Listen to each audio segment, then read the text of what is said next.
City India news Telugu. గత సంవత్సరం నుంచి అబ్జర్వ్ చేస్తూ ఉన్నా. నేను 2012 నుంచి 14 దాకా ఎమ్మెల్యే ఉన్నప్పుడు ఉన్న పరిస్థితి ఒకలా ఉండే. అప్పుడు ప్రేమలు, ఆప్యాయతలు, కలుసుకోవడం, ఎవరైనా ఏ పార్టీ అయినా ఎవరి ఇంటికి పోవడం, రాత్రిపూట దావత్ చేసుకోవడం, లేకుంటే ఫంక్షన్స్కి పోవడం. చాలా సందర్భంలో నేను అప్పుడు ఎమ్మెల్యేగా ఉన్నప్పుడు టీఆర్ఎస్, బీజేపీ, కాంగ్రెస్, కమ్యూనిస్ట్ నాయకులు అందరం కూర్చొని భోజనాలు చేసుకొని హాయిగా దాంట్లో దావత్ చేసుకునే సందర్భం. రాజకీయాలు మాట్లాడుకునేది, మహబూబ్ నగర్ గురించి మాట్లాడుకునేది, తెలంగాణ గురించి మాట్లాడుకునేది, దేశం గురించి మాట్లాడుకునేది. తర్వాత ఎందుకో అది మనకు మిస్ అయిపోయింది. మళ్ళీ మెల్లమెల్లగా ఆ సంస్కృతికి అందరం ఒకటే, మన మహబూబ్ నగర్ బిడ్డలమే. పార్టీలు ఏవైనా కావచ్చు, పార్టీలు, రాజకీయాలు, సిద్ధాంతాల వరకు పరిమితమవుతుంది. కానీ ఒక్కసారి మనమందరం కలుసుకునేటప్పుడు ఆ పార్టీలు, సిద్ధాంతాలు మనకు అడ్డంకి కాదు అన్న విషయం మళ్ళీ ఒకసారి అందరూ గమనిస్తూ ఉన్నారు. దానికి ఒక మచ్చుతులుగా ఈరోజు ఇక మీటింగ్ సంజీవన చెప్పినప్పుడు కొందరు తెలిసి తెలియక పోవద్దు, రావద్దు, ఇట్లుంది అట్లుంది అంటే ఒకటే చెప్పిన. ఒక మంచి కార్యక్రమం ఎవరైనా చేస్తున్నప్పుడు చిన్న చిన్న లోపాలు అనేది మానవ సహజం ఉంటాయి. లేదు ఒక ఆహ్వానం రాలేదు, మిస్ అయిపోయి ఉండొచ్చు, ఆహ్వానిస్తారు. కానీ ఒక పెద్ద కార్యక్రమాన్ని మీరు వేసుకుంటున్నప్పుడు తలా ఒక చెయ్యి వేస్తే ఆ కార్యక్రమం బ్రహ్మాండంగా సక్సెస్ అవుతుంది. ఈరోజు ఇంతమంది మీరు ఇక్కడికి వచ్చిండ్రు. వేదిక మీద మా మహబూబ్ నగర్ ముదిరాజు బిడ్డలు, పేరెన్నిక గల వ్యక్తులందరూ కూడా ఇక్కడ కూర్చున్నారు. వారందరూ కూడా ఒకే లక్ష్యంతో ఇక్కడ కూర్చున్నారు.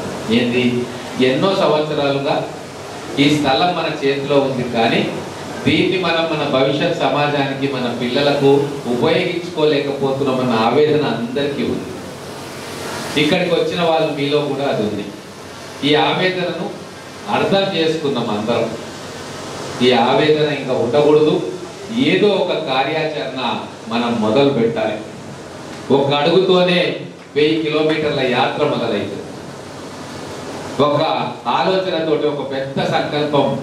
ఈరోజు ఖచ్చితంగా నేను ఒకటి చెప్తా ఉన్న సభావేదిక మీద, మా ముదిరాజు బిడ్డలకు పరిపూర్ణమైన నాయకత్వం ఉంది మహబూబ్ నగర్ టౌన్లో, మహబూబ్ నగర్ నియోజకవర్గంలో, మహబూబ్ నగర్ జిల్లాలో. ఎందుకు ఈ మాట అంటున్నంటే, చిన్న చిన్న విషయాలను పట్టించుకోకుండా సమాజం గురించి ఆలోచించడం, ముదిరాజు సమాజం గురించే కాకుండా మొత్తం సమాజం గురించి ఆలోచించే ఒక విశాలమైన దృక్పథం ఈరోజు వేదిక మీద ఉన్న వాళ్ళందరికీ కూడా ఉంది. ముఖ్యంగా నాతో పాటు నడుస్తూ ఉన్న మా సంజీవన్నకు, వెంకటేశ్వర్లకు ఇద్దరికి కూడా విశాలమైన స్వభావం ఉంది. నేను వాళ్ళతో కలిసి ఎన్నో సంవత్సరాలుగా ప్రయాణం చేస్తున్నా. కలిసి ఎన్నికలు కొట్లాడినాం, విరోధులుగా ఎన్నికలు కొట్లాడినాం. అంటే వేరే వేరే పార్టీలో ఉండి ఎన్నికలు కొట్లాడినాం, ఒకటే పార్టీలో ఉండి కొట్లాడినాం. ఎక్కడ కూడా పార్టీల మధ్య దూరం కావచ్చు, అది వ్యక్తుల మధ్య దూరం కాలే, మనసుల మధ్య దూరం కాలే. ఆ రోజు ఎటువంటి సంబంధాలు ఉన్నాయి, ఇప్పుడు అంతకంటే బలమైంది తప్ప అది వీక్ కాలే.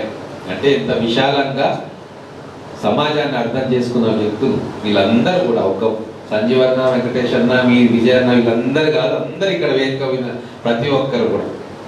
అయితే ఇక్కడ ఒక మాట మీతో చెప్పుకోవాలి.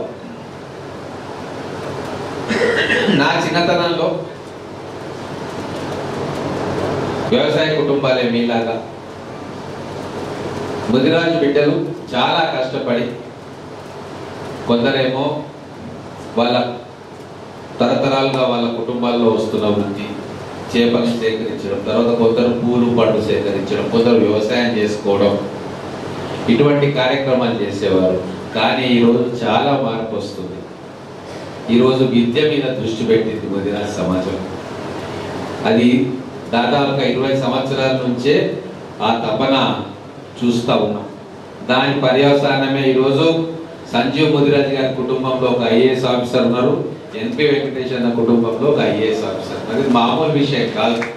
ఆల్ ఇండియాలోనే టాప్ ర్యాంకులలో ఒకరుగా మన బిడ్డలు ఎదిగిండ్రు అంటే మన ఆలోచనలో మార్పు వస్తూ ఉంది. ఈ ఆలోచనలో మార్పు కొన్ని కుటుంబాలకే పరిమితం కావద్దు. యావత్తు ముదిరాజు కుటుంబాల్లో ప్రతి కుటుంబంలో కూడా మా బిడ్డలను చదివించుకొని గొప్పగా చేసుకోవాలన్న ఆలోచన మొదలు కావాలి. దానికి వీళ్ళు నాంది పలికిండ్రు కాబట్టి మన పిల్లలు కూడా అట్లా ఉండాలి అని కోరుకోవడంలోనే ఈరోజు మన శ్రేయస్సు, మన ముదిరాజ్ శ్రేయస్సు, సమాజ శ్రేయస్సు రెండు ముడిపడి ఉన్నాయి. అందుకు అనుగుణంగానే ఈరోజు మనం ఆలోచన చేస్తూ ఉన్నాం. ఇంత పెద్ద స్థలం మన పెద్దలు ఇచ్చిండ్రు. రకరకాలుగా అప్పుడున్న కాలంలో అనుకోవచ్చు, రకరకాల పనులు చేయొచ్చు, ఇక్కడ నుంచి ఒక పెద్ద ఫంక్షన్ హాల్ కట్టుకోవచ్చు, లేకుంటే మార్కెట్ యార్డ్ ఏవేవో అనుకోవచ్చు. కానీ మారుతున్న పరిస్థితుల్లో ఇక్కడ విద్యాలయాలకు, విద్యకు సంబంధించిన దాని మీదనే పెద్దలు దృష్టి పెంచి ఆలోచన తీసుకుంటే చాలా బాగుంటుందని చెప్పి నా వ్యక్తిగతమైన అభిప్రాయం. మనకు బీసీడీఏ సమస్య ఉంది, కానీ రాజకీయాలు నేను మాట్లాడదలుచుకోలే ఈరోజు. అది ప్రభుత్వ ఉద్యోగాలకు సంబంధించిన ఒక చిన్న అంశం. మనకు గవర్నమెంట్ ఉద్యోగాలు 2% వచ్చేది, మన జనాభాలో 2%. ఆ 2%లో ఓసీలు, బీసీలు, ఎస్సీలు, ఎస్టీలు అన్నీ ఉంటాయి.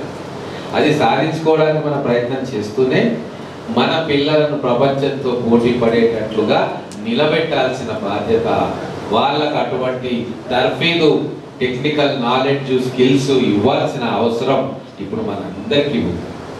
కాబట్టి ఈరోజు ఇంజనీరింగ్ విద్యకు పోతున్నారు మన పిల్లలు, పాలిటెక్నిక్ విద్య చేస్తున్నారు. మన దగ్గర పుట్టి మట్టిలో నుంచి ఒదిగిన బిడ్డ, ఏదో గొప్ప గొప్ప దాంట్లో నుంచి రాలే, మన మధ్యలో ఒకటి కష్టపడి రాజకీయ జీవితంలో ఒక్కొక్క మెట్టు పైకి వస్తున్న వ్యక్తి, ప్రేమ గల వ్యక్తి. నేను చూస్తున్నా కదా వారిని ఎప్పటి నుంచో, చాలా ప్రేమ గల వ్యక్తి, కల్మషం కపటం లేని వ్యక్తి.